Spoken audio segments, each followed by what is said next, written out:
అందరికీ నమస్కారం. మరి ముఖ్యంగా మీడియా ప్రతినిధులకి, అట్లాగే మీడియా పెద్దలకు, అట్లాగే జర్నలిస్టులకు నా ఉదయపూర్వక ధన్యవాదాలు. జర్నలిస్టుకి కానీ మీడియా ప్రతినిధులకు కానీ ఎందుకు చెప్పానంటే, జర్నలిస్టుని మీడియా ప్రతినిధులను గౌరవించే పార్టీ తెలుగుదేశం పార్టీ. ఆ పార్టీలో ప్రతి ఒక్కరిని చిన్న స్థాయి నుంచి పెద్ద స్థాయి జర్నలిస్టుల వరకు మా సొంత అన్నదమ్ములాగా భావిస్తాం మేమందరం కూడా. దాని గురించి జర్నలిస్టుకి ప్రత్యేక ధన్యవాదాలు తెలియపరచాలని తెలియజేసుకుంటున్నాను. నా పేరు పరశూరు ప్రసాద్, విజయవాడ సెంట్రల్ నియోజకవర్గం.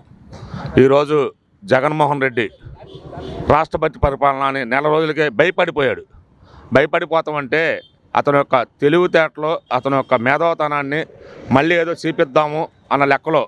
ఎందుకంటే అతను లండన్లో మందులు ఆడుతున్నాడు. ఆ లండన్ మందుల్ని ఈరోజు రాష్ట్రపతి పరిపాలన పెట్టే విధంగా ఆ మందులు పనిచేస్తున్నాయి.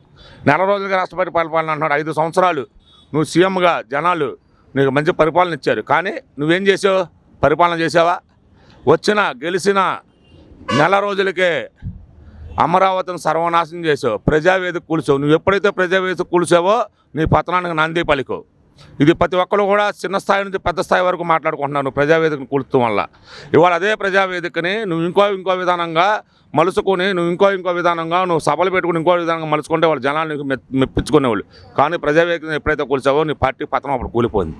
5 రూపాయలకు అన్నా క్యాంటీన్ ఆనాడు నందమూరి తారక రామారావు గారి పేరు మీద ఆనాటి ముఖ్యమంత్రి నారా చంద్రబాబు నాయుడు అన్నా క్యాంటీన్లు పెట్టాడు. నీ అధికారం రాగానే నీవు నీ తండ్రి పేరు మీదనో, నీ రాజారెడ్డి పేరు మీదనో, నీ పార్టీ కార్యకర్త పేరునో, నీ పార్టీ నాయకుడి మీద ఎవరో వాళ్ళ పేరు మీద దాన్ని అన్నా క్యాంటీన్ పేరు మలుచుకొని పెట్టుకున్నట్టయితే వాళ్ళ జనాన్ని మెచ్చేవాళ్ళు. నేను జనాలు మెచ్చకే ఈరోజు నేను తరిమి కొట్టారు. కానీ రాష్ట్రపతి పరిపాలన పెట్టాలనే పరిస్థితి నువ్వు వచ్చేసావంటే భయపడిపోయావు.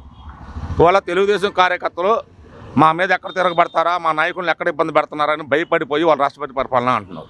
కానీ నువ్వు ఎప్పుడైతే రాష్ట్రపతి పరిపాలన అన్నావో నీ యొక్క తెలివితేటలు ఏంటంటే జనాలు గ్రహిస్తున్నారు. ఇవాళ మళ్ళీ నిన్ను తరిమి కొట్టే రోజులు వచ్చినాయి. ఇవాళ నీ దగ్గర 11 మంది ఉన్నారు.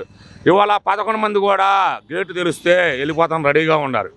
మేము కనుక 11 మందిని తీసుకోవాలని టార్గెట్ చేస్తే 2 రోజుల్లోనే మొత్తం మళ్ళీ మా దగ్గర ఉంటారు. నువ్వు మిగిలేదు నువ్వు ఒక్కడవే. అట్లాగే నేను పరిపాలించిన ఒక సజ్జలుగాడు ఒక నీ పక్కన ఉండొచ్చు.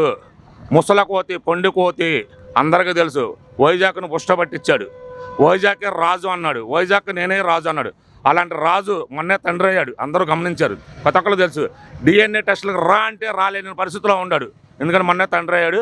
ఆ వ్యక్తులు, ఆ ఇద్దరు తప్ప, A1 A2 తప్ప మీరు తప్ప మీ పార్టీలు ఎవరో ఉండరని చెప్పని మనవి చేసుకుంటున్నారు.